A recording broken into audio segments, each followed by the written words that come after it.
Hello बच्चों, कैसे हैं आप? आपको याद हो तो पिछले वीडियो यदि आप लगातार देख रहे हो तो आपको ये याद होगा कि जब भी कोई आवेशित कण एक समान चुंबकीय क्षेत्र में गति करता है तो चुंबकीय क्षेत्र के कारण उस पर एक बल लगता है जिसे लॉरेंज बल कहते हैं।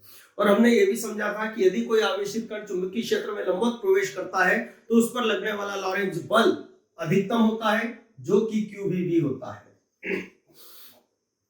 जो कि क्या होता है QVB। और आपको यह भी याद होगा कि यह बल अभिकेंद्र बल की तरह कार्य करता है, अर्थात जब कोई आवेशित कण चुंबकीय क्षेत्र में लंबवत प्रवेश करता है तो उस पर लगने वाला लॉरेंज बल अभिकेंद्र बल की तरह कार्य करता है, जिस कारण आवेशित कण का मार्ग वृत्तीय होता है। ठीक है बच्चों, तो जब मार्ग वृत्तीय होता है तो डेफिनेटली उस वृत्तीय मार्ग की अपनी त्रिज्या होगी।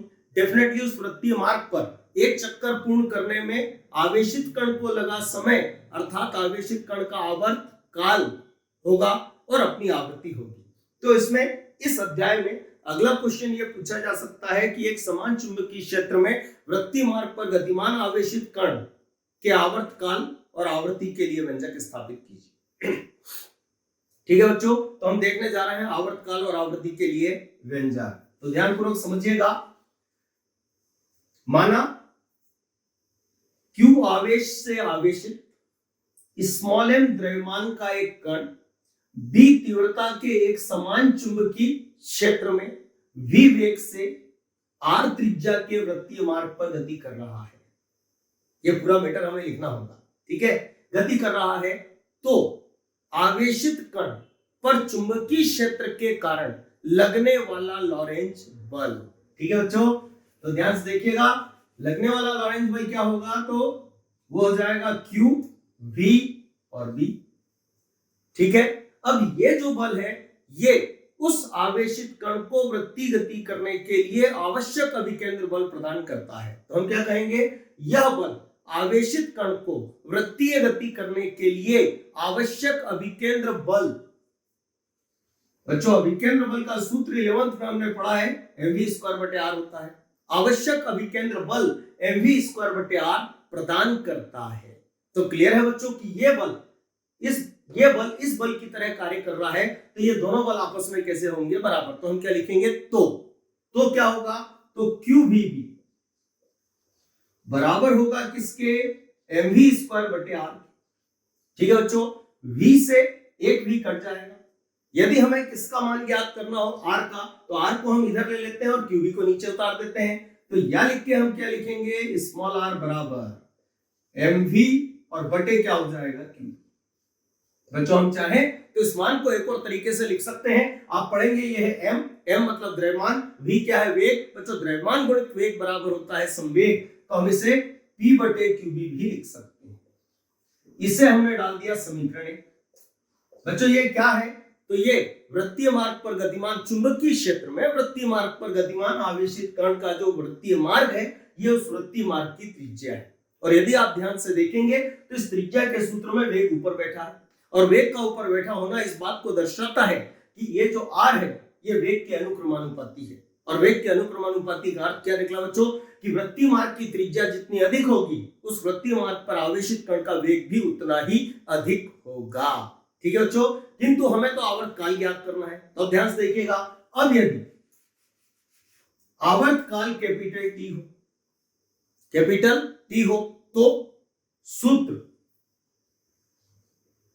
बच्चों आपको याद होगा यह सूत्र, समय बराबर होता है दूरी और बटे क्या होता है, वेग। मान रखते हैं इसमें। बच्चों, समय हमने लिया है कैपिटल T, तो समय की जगह रख देते हैं कैपिटल T। बराबर क्या आएगी, दूरी। अब दूरी कितनी रखना पड़ेगी, तो ध्यानपूर्वक समझिएगा। चूंकि ये जो समय है बच्चों, ये एक चक्कर का समय है। हमने पढ़ा आवर्तकाल किसे कहते हैं, तो एक चक्कर पूर्ण करने में लगा समय आवर्तकाल कहलाता है। तो ये T क्या है, आवर्तकाल मतलब एक चक्कर का समय। तो फिर तो ये एक चक्कर की दूरी होनी चाहिए। बच्चों, एक चक्कर की दूरी वृत्तीय मार्ग पर आप जानते हैं कि वृत्तीय मार्ग का एक पूरा चक्कर वृत्त की परिधि कहलाती है। तो डेफिनेटली वृत्तीय मार्ग पर एक चक्कर की जो दूरी है वो किसके बराबर होगी, परिधि के। बच्चों, परिधि का सूत्र होता है 2πr।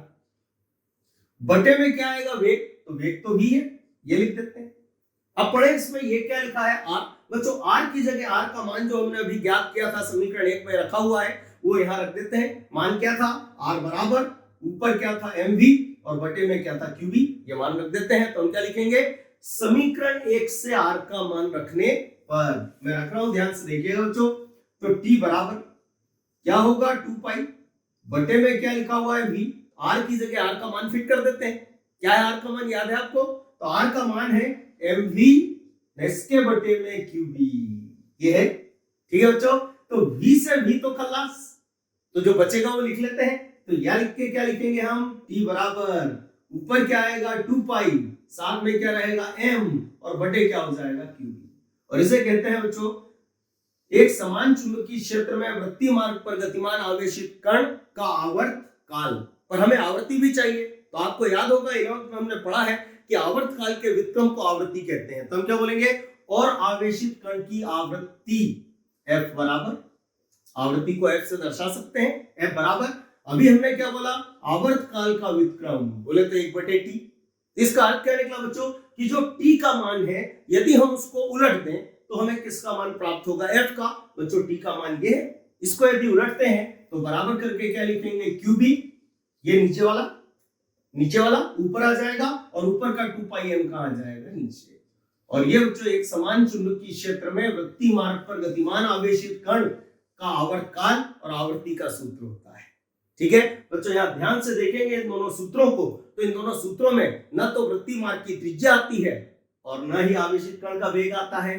तो इसका सीधा सा अर्थ क्या निकला बच्चों कि एक समान चुंबकीय क्षेत्र में वृत्तीय मार्ग पर गतिमान आवेशित कण का आवर्त काल और आवृत्ति वेग और वृत्तीय मार्ग की त्रिज्या पर निर्भर नहीं करते हैं। ठीक है बच्चों, तो आज के वीडियो में हम इतना ही रखते हैं, अगला टॉपिक हम अगले वीडियो में डिस्कस करेंगे। ठीक है बच्चों।